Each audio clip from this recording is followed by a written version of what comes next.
Bugun matematikadan kasr haqida dars o'tdik. Salom, mening ismim Baxtiyor. Baxtiyor? Wow, mana. Faqat hech kimga hop. Tushundim. Hoy. Seni hozir zo'r joyga olib ketaman. Ha, Boburjon. Nima? Boburni ko'rmadingmi? Bobur, bolalar qalaysizlar? Bugun futbolimiz bor edi-ku. Okay, let's go. Nima bu? Qo'rqma, bu o'zga sayyoraliklar emas. O'z ko'zing bilan ko'rishni xohlaysanmi? Ha, albatta. Ana ketdik.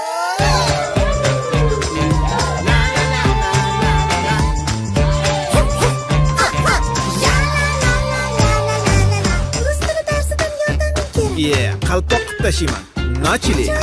Baxtiyor, ingliz tilini o'rgat. Okay, my friend.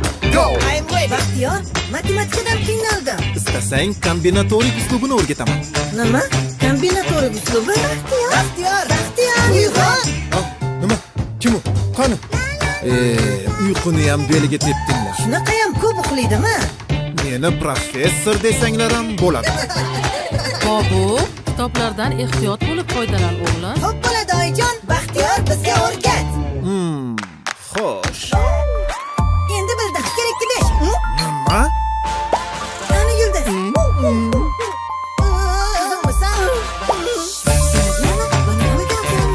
Bilmadik. Yo'q, bunday. Tushundim. Rahmat.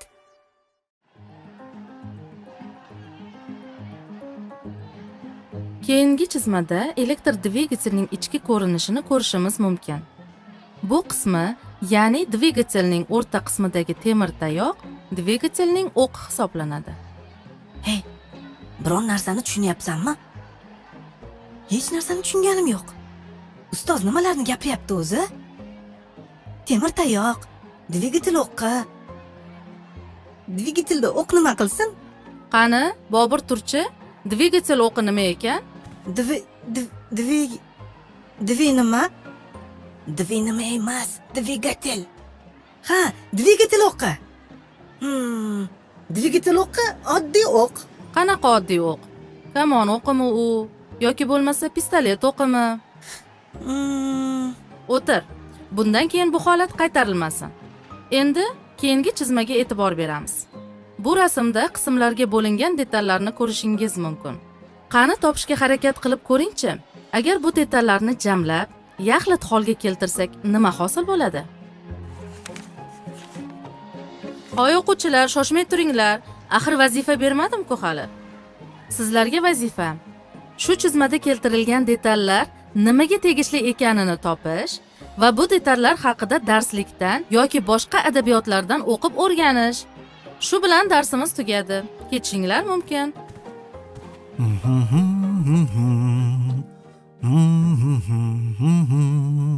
Assalomu alaykum. Va alaykum assalom. Charchadim.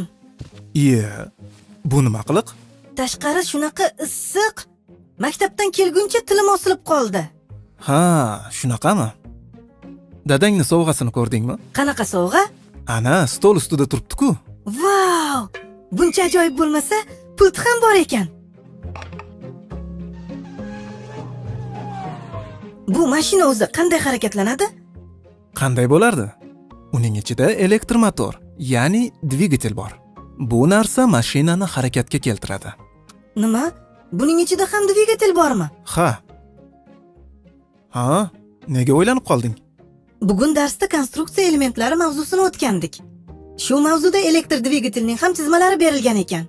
Lekin men uncha yaxshi tushunmadim. Shuni tushuntirib bera olasanmi? Qaysi biriga tushunmading? Mavzugami yoki dvigatelga? Ikkalasiga ham. Yaxshi. Unda birinchi bo'lib dvigatel haqida gapiraman.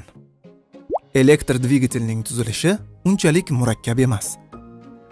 Dvigatelning chetki qismida ikki qutbli magnitlar joylashgan bo'ladi.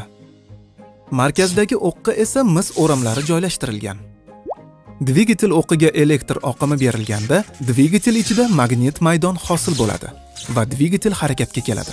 Elektr dvigatelni ham konstruksiyaga misol qilish mumkin. Mana masalan, korpus, magnitlar, oq va rotor, ya'ni elektromagnitni tashkil qiluvchi o'ramlar. Endi konstruksiya mavzusiga qaytsak. Konstruksiya nima? Konstruksiya bu mashina, inshoot yoki detallarning tuzilishi sxemasi hisoblanadi. Konstruksiyada elementlarning shakli, ularning joylashishi, birikish usullari va shu kabi ma'lumotlar aks etadi. Demak, kichik bir detal ham konstruksiyaga misol bo'la olarkanda. Ha, xuddi shunday. Hattoki mana shu ishlab turgan o'yinchoq mashinang ham konstruksiyaga misol bo'la oladi. Shumi? Qanaqasiga? Mana masalan, shu o'yinchoq mashina bo'lsa ham g'ildiraklari bormi? Bor. Eshiklari-chi? Ular ham bor. Bu mashinani harakatga keltiruvchi elektr dvigatelcha ham o'zi bitta konstruksiyaga misol bo'la oladi. Senga bir qiziq narsa ko'rsataymi? Qanaqa? Mashinani menga ot. Voy, voy, ajoyib-ku. Qara, endi buni ichki tuzilishini ko'ramiz.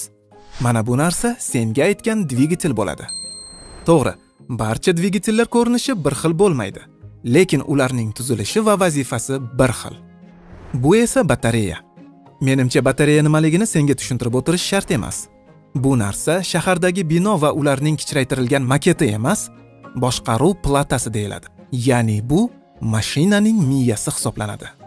Sen pult orqali bergan o'ngga, chapga, oldinga va orqaga kabi buyruqlar shu plataga keladi va bu mashinani harakatlantiradi.